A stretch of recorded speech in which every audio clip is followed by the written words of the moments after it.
आज का जो सत्संग है उसका विषय है ब्रह्मचर्य साधना। अनेक भक्तों का हर सत्संग में ये प्रश्न आता रहता है, गुरुदेव हम किस प्रकार जो है ब्रह्मचर्य की सिद्धि करें। अब ब्रह्मचर्य जो विषय है सही मायने पे मन का विषय है, तन का विषय नहीं है, मन को साधने पर होता है। फिर भी मैं तुम्हें एक अति गोपनीय जो है जिसे बोलते हैं जिव्या साधना, सुने, जिव्या साधना जो आज तक कहीं उपलब्ध नहीं है। ज़्यादातर ब्रह्मचर्य को लेकर क्या है, लंगोटा बांधें। अब चलो स्त्री तो भाई स्त्री के जनेंद्री भाती नहीं है तो वो कैसे लंगोटा बांधेगी, और जो पुरुष हैं वो लंगोटा बांध लेंगे। हाथ पैर मुँह धो के सोएं, रात में जप करके सोएं, अच्छा सत्संग सुने, अच्छा जो है साहित्य पढ़ें वगैरह वगैरह, ये सब है। और जो बायोलॉजिकल है वो ये कहता है कि तो प्रोटीन है, इसे जितना बहाओगे नवीन बनेगा, उतना ही जो है हमारी जो है जो शरीर के ये सब निर्माण होंगे, ये सब उनका विषय है। तो इसमें बड़ा विरोधाभास है। इस विरोधाभास यहाँ पर जो मैं बता रहा हूँ वो आध्यात्मिक विषय है। देखिए जैसे बीज है, बीज का उपयोग जो है आप जर्नली खा के भी कर सकते हैं। जैसे सरसों है, सरसों का ये सब जितने भी तिल हैं ये बीज होते हैं, इनको आप यूज़ कर लो, चबा के खा लो, ये लाभ देंगे। लेकिन अगर इसे वृक्ष बनाना है, यहाँ ध्यान से सुने, ये जो मैंने बता रहा हूँ भौतिक और आध्यात्मिक विषय के ब्रह्मचर्य के विषय में। तो बीज जो है हमारा, जो वीर्य है पुरुष में और स्त्री में रज, तो इसको जो है ये बीज है मनुष्य की उत्पत्ति का। तो इसको हम चाहें, जैसे जो मैंने अभी बताएं कि जो आमतौर के जितने बीज हैं हम उन्हें खाकर भी भोजन के रूप में भी अपनी पौष्टिकता प्राप्त कर सकते हैं। और अगर हमें जो है एक जीवंत वृक्ष चाहिए और आगामी सृष्टि चाहिए तो उसके लिए हमें विधिवत उस बीज का रोपण करना होगा, उसका रक्षण करना होता है, उसको शुद्ध करना होता है, तब उसके बाद में वृक्ष, पेड़ पौधा वृक्ष वगैरह लगते हुए फल तक की प्राप्ति होती है। यही विषय हमारे संसार मतलब जो हमारे आध्यात्मिक जगत में वो ब्रह्मचर्य सिद्धि के रूप में जाना जाता। ब्रह्म का आचरण, ब्रह्म क्या है, ब्रह्म ने सृष्टि कैसे पैदा करी, ये सब गुरु से ज्ञान पाया जाता। तो गुरु अपने शक्तिपात से उस ब्रह्म के आचरण में जो है शिष्य को प्रतिष्ठित करता, अर्थात उसके बीज को चैतन्य करता है, उसे पौधे से वृक्ष बनने और जो उस तक पूरी तक, इसी का नाम कुंडली जागरण है। तो मैं यहाँ आज जो तुम्हें जिव्या साधना के विषय में बता रहा हूँ, इस साधना के करने से सभी हठ योग, राजयोग के समस्त योग साधनों की सहज प्राप्ति होती है। यूँ यही सहज साधना भी कहलाती है। और साक्षी और सच्चा मौन से लेकर ब्राजोली, अमरोली, सांभवी, योनि, तालव्य, खेचरी आदि सभी सिद्ध अवस्थाओं की सहज ही प्राप्ति होती है। तो अब इसे जाने किस तरीके से। पहले देखेंगे जिव्या का अर्थ क्या है। जीव तो है ही, जीव सामान्य भाषा में बोलता है जीव, लेकिन जिव्या का अर्थ है जीव का पालन करने वाली, मतलब अब जीव का जो है जीवन, जीव जो है तमाम समस्त रसों को धारण करती हुई उन्हें विभिन्न उस चबा मतलब दांतों तो संग देती हैं चबाते हुए, फिर जीव के माध्यम से ही वो अंदर जो है सारा रस प्रवाहित होता है। इसका जीव का बड़ा संबंध है, सारे ब्रह्मचर्य से जीव का बहुत संबंध है। जब तो रसना को कंट्रोल करना कहा गया कि आप अपनी रसना ग्रंथि को, ग्रंथ जो पंचेंद्रियाँ हैं उनमें सबसे प्रमुख इंद्रिय ये भी है जिव्या। ये एक तरह से आंतरिक लिंग है, मुंह एक गुफा का भाती है और उसमें जिव्या एक लिंग है। तभी इस लिंग का ऊर्ध्व करने पर, तालू में लगाने पर खेचड़ी से आदि सिद्धि करती है। और इसके स्वाद से ही समस्त पेट वगैरह ये सब चीज़ जितनी भी है हमारा पूरा शरीर पोषित और पौष्टिक होता। तो जिव्या का अर्थ जो मैंने बताई, जीव के समस्त व्यवधान और कलेशों को काटने वाली परम गोपनीय साधना है। तो पहले ब्रह्मचर्य का अर्थ मैं बता ही चुका, ब्रह्म और चर्या यानी ब्रह्म की चर्या यानी ब्रह्म का आचरण ही ब्रह्म, जो कि स्त्री, ब्रह्म क्या है, स्त्री और पुरुष की एक प्रेम युगल अवस्था का नाम है। और उसकी परफेक्ट अवस्था क्या, परमात्मा, परावस्था परमात्मा। उसका आचरण उद्देश्य क्या है, इसे जानना, और वो कर्म क्या है, उसे व्यवहार में लाना। ये ज्ञान क्या है, ये ज्ञान प्राप्ति ही शिक्षा काल ब्रह्मचर्य। तो ब्रह्मचर्य का पहला भाग क्या है, काम चक्र, मूलाधार चक्र, जिसका पहला भौतिक और बाहरी अंग स्त्री व पुरुष की जनेंद्रिय है। और मूलाधार चक्र यानी काम चक्र को शारीरिक रूप से पोषित करने के लिए मुख और उसमें जीव, मैं बता चुका ये बहिर्लिंग है एक प्रकार का। जैसे बाहरी लिंग है योनि और लिंग, वैसे ये आंतरिक लिंग है, आंतरिक लिंग है जीव और उसका मुख। तो आप अगर देखेंगे जो शिव जी का जो है वहाँ बना हुआ है शिवलिंग इस तरीके से, तो वो इसी तरीके का है कि एक गुफा के अंदर और फिर उसमें लिंग खड़ा हुआ है। तो यही मुद्रा खेचरी मुद्रा के रूप में अति गोपनीय है। अब मेरा विषय तो यहाँ जीव का है, तो उसे मैं बता रहा हूँ जो आज तक तुमने कहीं सुनी नहीं होगी। इसके साधने पर सभी कुछ ब्रह्मचर्य पूर्ण रूप से सिद्ध हो जाएगा। ये नहीं है कि बेकार हो जाएंगे, या ब्रह्मचर्य से स्त्री वर्ग सारे से नियंत्रित हो जाती है। ब्रह्मचर्य का अर्थ है मुख्यतः जीवी मुख के अंदर भौतिक रसना इंद्रिय, तभी स्त्री के रज और पुरुष के वीर्य को निर्मित करने के लिए समस्त खाए खाद्य पदार्थों से रस और उसके आनंद आदि को प्रदान करने सारा कार्य करती है। और स्त्री मुख के भोग विषय में भी इसे मुख मैथुन के रूप में प्रमुख भूमिका निभाई जाती है। जैसे आम भाषा में किस बोलते हैं, चुम्बन बोलते हैं। तो अगर वो ही प्रारंभिक वहीं से प्रारंभ होता है, जब उसका प्रारंभ होता है तो हमारे अंदर मैथुन भोग की भी एक रोमांच उत्पन्न होता है, और वो रोमांच ये रसना ग्रंथि के माध्यम से ही होता है। तब हमारे लिंग और योनि में जो है त्वेजना उत्पन्न होती है प्रमुखता से। तो यह विषय है। तो अब देखिए कि जो भोग का विषय है उसकी में ये जीव्या और मुख का जो भाग है ये मुख्य भूमिका निभाता है। तो ये मुख सहित जीव ही सबसे पहली कामेंद्रियां भी है। तभी इसके नियंत्रण को कहा गया है कि भाई अपनी जीभ पर नियंत्रण करो, क्योंकि जीभ से शब्दोच्चारण और रस संचालन, प्राणवायु को ठंडा और गर्म रखने के नियंत्रण का कार्य है। और हठ योग में इसकी समाधि जिह्वा का दोहन करके, तभी ये मुख्य अंग है। यूँ ये जन्म के सक्रिय होने वाली काम इंद्रियां भी है। क्या काम करते हैं? जब बच्चा पैदा होता है तो उसकी जो है ये जीभ को उंगली डालकर दाई बाहर खींचती है, उसे मतलब जो है बाहर खींच के सीधा करती है। तो उसका यहाँ से मुंह में से वो निकाल दिया जाए राल वगैरह सीधे करके, तब जो है वो बाहर बोलना सीखता है। तो ये अंदर मुड़ी हुई रहती है।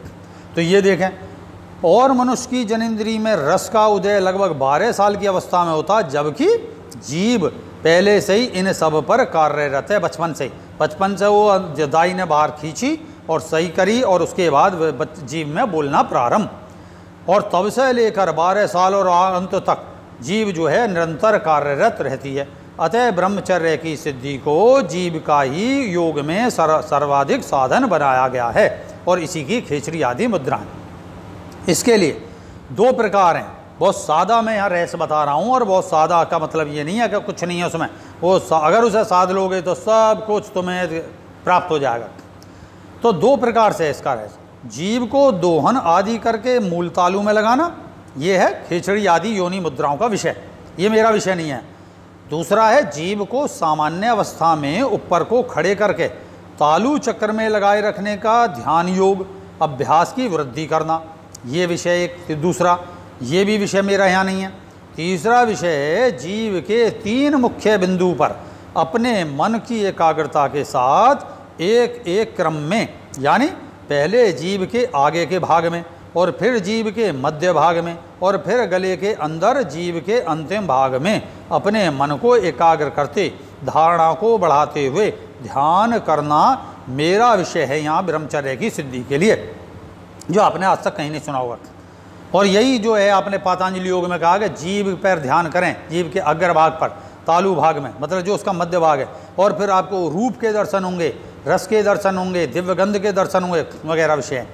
तो जीव को दोहन करके तालु मूल में लगाना, तो ये तो हठ योग का साध्य है नहीं, असाधारण है और अत्यंत निगूढ़ खतरनाक विषय है। यूँ सच्चे योग में केवल आप जीव के अग्र व मध्य और अंतिम भाग पर ध्यान करें तो सभी कुछ सिद्ध हो जाएगा।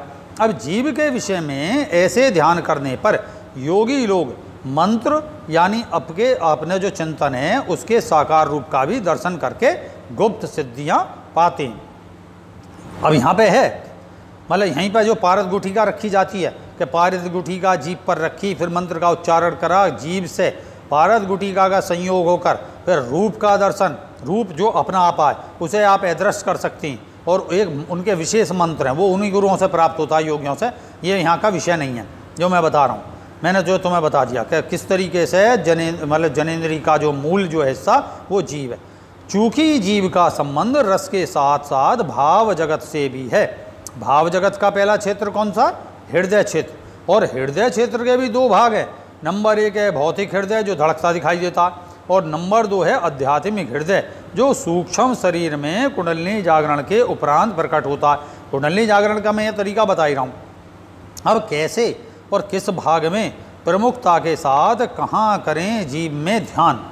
तो जीव का अग्रभाग को अभी मध्य ध्यान करो और ना अंतिम भाग को ध्यान करो। तो क्या ध्यान करो? मध्य भाग, जीव का मध्य भाग ही ध्यान का विषय रखें। अपना पूरा मन जो है एकाग्र करें अपनी जीव के मध्य भाग में, तो जो है जीव में उस पर ध्यान बनाएं। मन की आँख से मत देखें और अपने गुरु मंत्र का जाप करें तो गुरु मंत्र का जाप कर लें, इससे फ़र्क नहीं है। यहाँ पर मेरा मूल विषय है ध्यान करना, और इससे आपको जीव का अग्र और अंतिम दोनों भागों में प्रवेश व नियंत्रण प्राप्त होगा। होता क्या है, मध्य बिंदु जो है उससे एक शक्ति नेगेटिव और पॉजिटिव के रूप में आगे और पीछे की ओर दौड़ती है। इसलिए मध्य केंद्र को ध्यान करो, हृदय में ध्यान बताया गया इसलिए। तो जीव के मध्य में ध्यान करना है यहाँ, समझे वक्त। तो जीव के मध्य में ध्यान करो, उससे अपने आप अग्रभाग और वहाँ से जब एनर्जी फटेगी तो एनर्जी फटने पे कुंडलिनी की तरह, जैसे हृदय से फट के मूलाधार की ओर जाती है और मतलब सहस्त्रार की ओर जाती है, ठीक ऐसे ही जीव के मध्य में ध्यान करने से जीव के अग्रभाग की ओर एनर्जी दौड़ेगी और अंतिम भाग की ओर दौड़ेगी। तो उसमें आपका जो है वहाँ जीव के जो संबंधित चक्र है उसमें प्रवेश और नियंत्रण प्राप्त हो जाएगा। क्योंकि जीव का मध्य भाग ही सत का और तम का, नेगेटिव और पॉजिटिव का रज रूपी यानी क्रिया शक्ति का क्षेत्र है। यूँ यहीं ध्यान करें, ध्यान रखें, और इस ध्यान के अभ्यास को इतना नियंत्रण में कर लें कि अभ्यास करते करते कि खुली आँख से और काम करते हुए जीव के मध्य भाग में ध्यान के स्पर्श का एहसास यानी अनुभव होता रहे। आप कोई भी काम कर रहे हो, रोटी बना रहे हो, कुछ भी काम कर रहे हो, जगह जैसे ही आपको स्मरण आए तो आपके जीव के मध्य भाग का ध्यान का अभ्यास डाल लें। आँख खुली है, काम कर रहे हो तो ऐसा एहसास करेगा मैं जीव के मध्य भाग को ही अपने अनुभव में ले रहा हूँ। और ध्यान के समय तो करें ही करें। अब ध्यान कब करें, ऐसा कोई समय नहीं है। जब आपको समय मिले, खाली पेट हो या भरे पेट हो, इसका कोई लेना देना नहीं है इस ध्यान से, बस करें। आप अपने बेड पे बैठ जाएं रात को सोते समय करेंगे तो और उत्तम है, और उठते ही करें, उठने के समय भी करें और पूजा के समय भी करें। तो जो भी कर सकते हो अपनी पूजा को निपटा कर, ये सब ऐसे अभ्यास का बार बार रुक कर करते रहने पर धीरे धीरे अपने आप ये अभ्यास आपको सिद्ध हो जाएगा। अब जीव के मध्य भाग में मन की निरंतर धारणा, ध्यान और एक समाधि अवस्था पाने पर योग के परम उच्चतर जो एक स्थिति है एकाग्रता की, संयम नामक विद्या प्राप्त हो जाती है, यहीं से प्राप्त हो जाएगी आपको। तो उसके उच्चतर लाभ क्या होंगे, अब वो सुने। नंबर 1, शरीर में लगातार किसी भी प्रकार के परिश्रम से आई थकन को तुरंत विश्राम मिलकर शांति मिलेगी। और दूसरा है काम चक्र जो मूलाधार है उसका सूक्ष्म मूलाधार चक्र कौन सा है, मुख में जीव का मध्य भाग, और दूसरा है मूलाधार जो जनेंद्रीय लिंग और योनि का भाग है। इस दोनों चक्र पर नियंत्रण होगा और आपका वीर्य और आपका रज, स्त्री मतलब पुरुष का वीर्य और स्त्री का रज के अनावश्यक जो स्खलन है, जो उसका असंतुलन है, जो अचानक एक्साइटमेंट से एकदम पास होता रहता है, ये सब अनावश्यक स्खलन बंद हो जाएगा, नियंत्रण हो जाएगा, बुरे सपने नहीं आएंगे। और तीसरा, आपको गंदे डरावने स्वप्न बिल्कुल बंद हो जाएंगे, ये ध्यान रखें, ये बड़ी गारंटी की चीज़ है। चौथा है, आपको कोई भी जपने वाला गुरु का अथवा इष्ट का मंत्र साकार रूप से दर्शन पहले स्वप्न में फिर प्रत्यक्ष में अति शीघ्र ही होने लगेगा जीव के मध्य पर ध्यान करने पर। जैसे आप अपने गुरु मंत्र जाप कर रहे हैं, इष्ट मंत्र का जाप कर रहे हैं और जीव का ध्यान कर रहे हैं तो रूप प्रकट हो जाएगा, ये ध्यान रखें, बड़ी सिद्धि है। यूँ केवल अर्थ वाले सच्चे स्वप्न और दर्शन ही आपको हुआ करेंगे। और कब अच्छे स्वप्न आएंगे, इसका आपका हृदय क्षेत्र यानी भाव क्षेत्र में काम भाव का शुद्ध भाव और उसके दर्शन यानी स्वप्न ही आएंगे, और ब्रह्मचर्य अखंडता को प्राप्त होता चला जाएगा। अखंडता का मतलब ये नहीं है ग्रस्त के लायक नहीं रहेंगे, नियंत्रण आ जाएगा, आपका बीज शुद्ध हो जाएगा। आप उस बीज से जो अखंड संतान, जो वैसी संतान है, एक तो ऐसी है जो ये जो उपलब्ध है जगत में, जिनके अंदर दुर्भावना है, क्योंकि दुर्भावना पहले किसमें, जैसी कंपनी वैसा प्रोडक्ट। तो जो कंपनी में बीज दे रहा, माल दे रहा, वो भी ऐसा ही है, और जो कंपनी उसे ले रही है, मतलब अर्थात स्त्री है और पुरुष दोनों के ग्रहण करने से दोनों ही कंपनी फेल है। उनका जो बीज मिला उससे प्रोडक्ट गलत ही पैदा होगा, और फिर दिखाते फिरो बाबा जी के पास, बाबा जी इसे सही कर दो। अरे मूर्खों, इसे पहले सही से जान लो। मैं मूर्ख शब्द यहाँ इसलिए कह रहा हूँ वैज्ञानिक को, आपको इस तरीके से नहीं कह रहा। तो अखंड ब्रह्मचर्य की अवस्था का प्राप्त हो जाएगा और आपकी जो संतति है वो उच्चतर अवस्था को प्राप्ति करके उत्पन्न होगी। पांचवा जो है वो श्वास और प्रवास पर नियंत्रण होने से, जीव के मध्य भाग में ध्यान करने से, ये ध्यान रखें, जीव के मध्य भाग में अपना गुरु मंत्र या जो भी इष्ट मंत्र है उसका जाप करें और श्वास प्रवास पर नियंत्रण होने से केवल कुंभक की प्राप्ति। जो कुंभक, केवल कुंभक क्या बोलते हैं, जो कुंभक है वो यथा मतलब उसमें न खींचना है न छोड़ना, वो अपने आप ही सहज रूप से स्थिर हो जाता, वहीं का वहीं एकदम रुक जाएगा सांस। उसकी वृद्धि क्षण क्षण धीरे धीरे होती है, ऐसा नहीं कि एकदम रुक गया और आपको ऐसा कुछ हो गया, नहीं। कुंभक की प्राप्ति होती चलेगी, नतीजा बहुत जल्दी ध्यान और समाधि की अवस्था प्राप्त होने लगेगी, क्योंकि हृदय का संबंध जीव से भी है और जीव के नियंत्रण से काम, क्रोध, लोभ, मद, ईर्ष्या, द्वेष ये सब नियंत्रित होते हैं। परिणाम शुद्ध भाव, शुद्ध भाव की प्राप्ति, शुद्ध भावों के दर्शन, शुद्ध भावों के स्वपन दर्शन ये शुरू हो जाएंगे और आपको अनावश्यक स्वपनों जगत की नहीं ढूंढना पड़ेगा कि इसका अर्थ क्या है, उसका अर्थ क्या है। आप केवल जैसी स्वपन जगत में आप जो सोच के बैठोगे, जो उस समय सोच के करोगे और अब मूल इस पर ध्यान करोगे जीव के मध्य भाग पर, वो आपको प्राप्त होगा। ध्यान में भी आध्यात्मिक चक्कर की जागृति होगी जो सूक्ष्म शरीर का विषय है, और समाधि की बाद में बहुत अंत में प्राप्ति होगी। और छठा क्या है, लो और high blood pressure. Low blood pressure जिसका रहता हो, हाई ब्लड प्रेशर रहता हो, जीव के मध्य भाग पर ध्यान करने से नियंत्रण में आ जाएगा फौरन। और सातवां तालव्य योग यानी योनि सिद्धि, खेचरी मुद्रा में प्रवेश हो जाएगा और उसमें सफलता मिलेगी। यहाँ सफलता जब मिलेगी जब आप संयम नामक की विद्या को प्राप्त कर लोगे। लगातार आपका ध्यान का विषय जीव के मध्य भाग में बना रहेगा और स्वपन बदल जाएंगे, तब जानो। आठवां क्या है, पेट के समस्त रोगों पर शीघ्र नियंत्रण होकर लीवर, पैनक्रियाज, आंत, पाचन तंत्रों से लेकर नाभि हटना व जनेंद्रिय के समस्त रोग स्वस्थ होकर पूर्ण स्वस्थता की प्राप्ति होती है। तब स्वयं ही ब्रह्मचर्य की पूर्ण सिद्धि हो जाएगी। और नौवां है, सूक्ष्म जगत में तो सबसे अति शीघ्र प्रवेश करने से, इसकी विद्या के द्वारा सूक्ष्म शरीर की अति शीघ्र प्राप्ति होती है, ये पक्की बात है। और 10वां है सच्चा मौन। आपको जो ये मौन रखते हैं, मौन व्रत, इसकी आवश्यकता नहीं पड़ेगी, जिह्वा पर नियंत्रण हो जाएगा, मौन पर नियंत्रण हो जाएगा, आप सच्चे मौन की उपलब्ध हो जाएगा, जिस मौन में शब्द नहीं रहेंगे, आनंद रहेगा, परम शांति का उपलब्धि होगी, उसमें प्रवेश करके सच्ची प्राप्ति होगी। ये नहीं कि मौनी बाबा वैसे, तब उसके आगे जो कई भक्त करोगे तो भैया जब ही पाओगे। ऐसा नहीं कि मैं यहाँ बता रहा हूँ आप करते धरते कुछ नहीं हो और कह जी खेचरी मुद्रा क्या है, योनि मुद्रा क्या है, रासान सिद्धि का गोपनीय रहस्य क्या है। अरे भैया पहले एक प्रवेश करो सिद्धि में, इस अवस्था में, और फिर देखोगे कि जब प्राप्त होगा। ये नहीं कि वीडियो सुन ली, सत्संग सुन ली, ना गुरु की सेवा है, ना गुरु को दान कर रहे, ना कोई झाड़ू लगा रहे, पोंछा लगा रहे। अरे भैया पिछले ज़माने में देखो, जब सुनोगे तो गुरु की 12-12 साल लंगोटा धोवे। जब 12 साल लंगोटा धोने के बाद जब गुरु को विद्या बताता था, अब आदमी ऐसा ढूंढता फिरता है कि इसमें देख लूँ, उस वीडियो में देख लूँ, इसमें देख लूँ और कुछ मिल जाए और खा लूँ और बस मैं सिद्ध बैठा हूँ, घर बैठे ही सिद्ध हो जाना चाहती हैं।